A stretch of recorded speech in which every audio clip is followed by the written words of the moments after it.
Shalom, saudara-saudaraku yang terkasih di dalam Tuhan kita Yesus Kristus.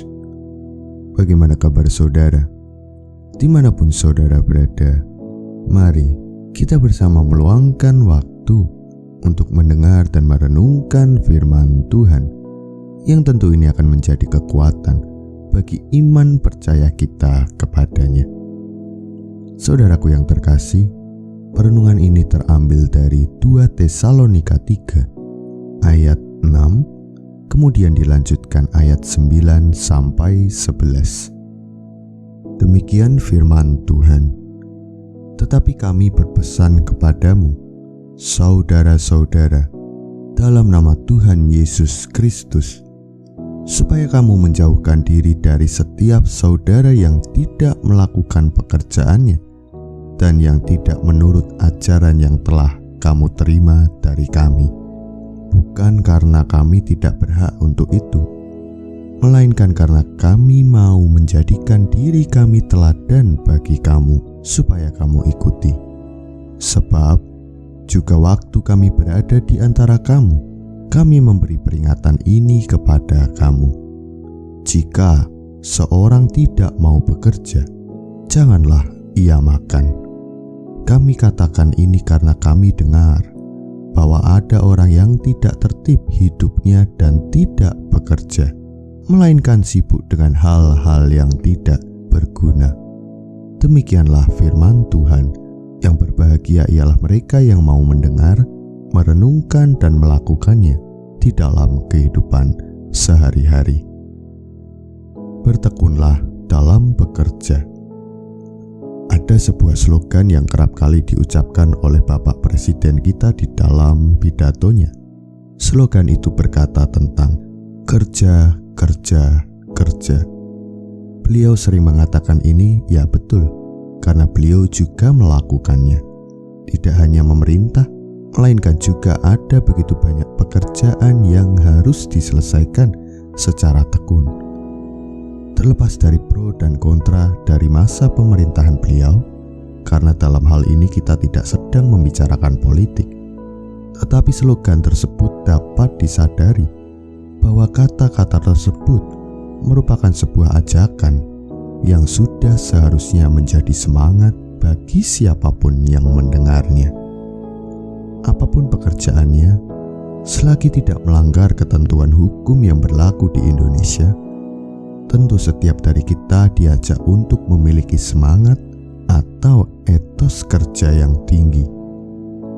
Ajakan dari Pak Presiden kepada rakyatnya mengingatkan kita bahwa setiap umat manusia tentu memiliki berbagai kebutuhan yang harus dipenuhi untuk menyambung kehidupannya, yang dapat terpenuhi jika kita bekerja dan berusaha. Manusia merupakan makhluk ciptaan yang spesial karena kita dibekali oleh akal budi untuk berpikir dan mengambil sikap untuk memenuhi segala kebutuhan hidupnya supaya dapat terus bertahan. Manusia juga diajak untuk terus mengupayakan apa yang menjadi tanggung jawabnya ketika berada di tengah dunia, termasuk dari segi pemenuhan kebutuhan-kebutuhan pokok seperti sandang, pangan, dan papan.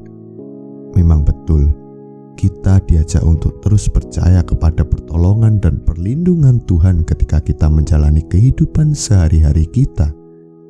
Ajakan untuk percaya kepada cinta kasih Tuhan melalui pertolongan dan perlindungannya terhadap kehidupan kita sebagai manusia bukan berindikasi sebagai sebuah ajakan kepada umat manusia untuk tidak melakukan apa-apa dan hanya mengandalkan Tuhan tanpa melakukan sesuatu atau hanya pasif, melainkan percaya kepada Tuhan yang senantiasa memberikan pertolongan dan berkat-Nya di dalam kehidupan kita merupakan sebuah bentuk ucapan syukur yang harus dirasakan oleh setiap individu, karena pertolongan dan perlindungannya itulah yang selalu senantiasa hadir meskipun ada berbagai masalah, ada berbagai persoalan di dalam kehidupan yang kerap kali kita jumpai.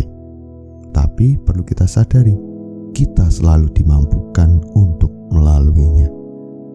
Itulah yang disebut dengan karya pertolongan dan perlindungan Tuhan bagi kehidupan umat manusia, bukan justru menjadikan prinsip bersandar kepada pertolongan Tuhan sebagai sebuah ajakan kepada kita untuk bermalas-malasan dengan embel-embel, percaya saja, gak usah kerja, nanti juga Tuhan kasih kok.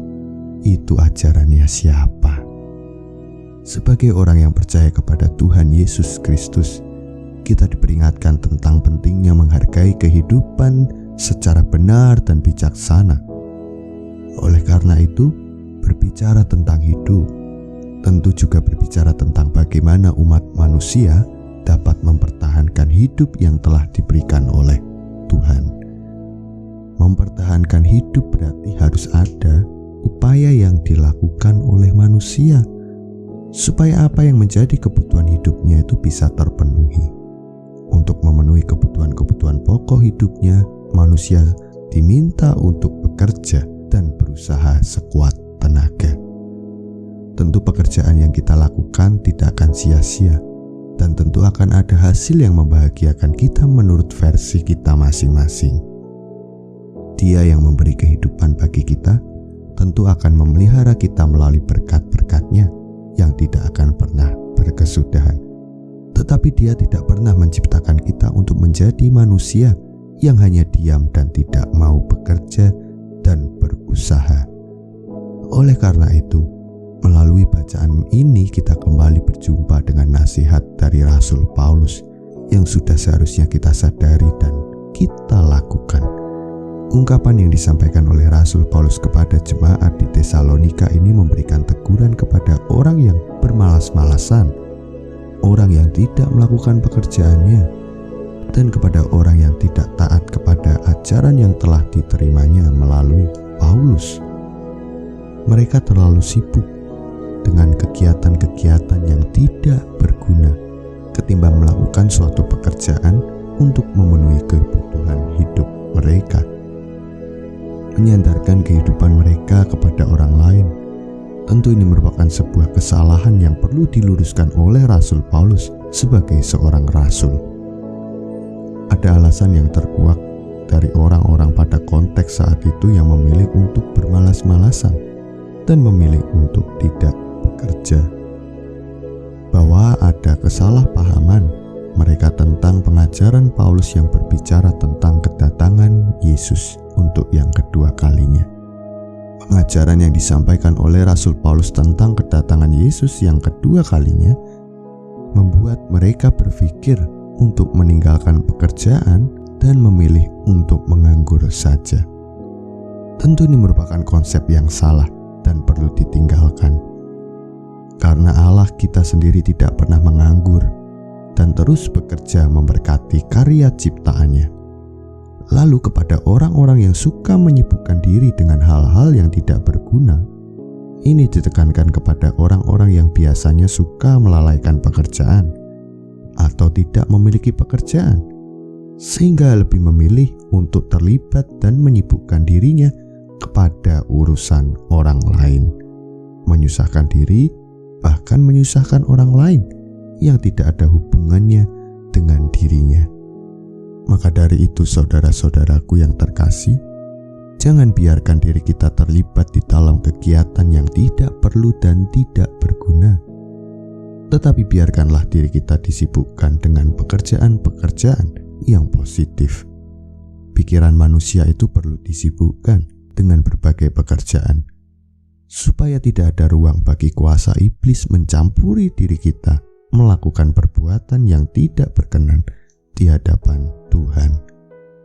Dengan situasi dan kondisi yang seperti itulah, Rasul Paulus memberikan teguran yang dirasa keras, seperti yang tertulis pada ayat 10.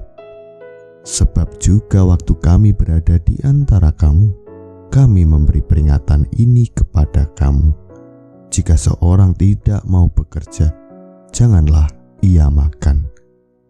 Peringatan ini menggambarkan sebuah teguran yang perlu diperhatikan oleh seluruh umat yang percaya kepada Kristus. Menerima Kristus sebagai juru selamat bukan berarti hidup bermalas-malasan atau pasif memperjuangkan anugerah kehidupan yang telah diberikan Tuhan kepada kita.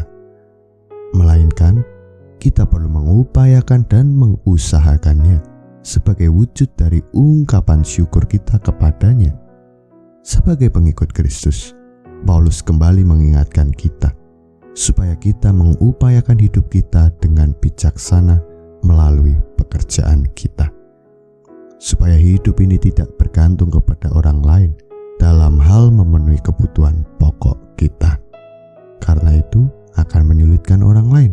Tetapi dengan bekerja, kebutuhan pokok kita dapat terpenuhi dan dapat menjadi berkat bagi orang di sekitar kita. Kiranya Tuhan Yesus memberkati. Amin.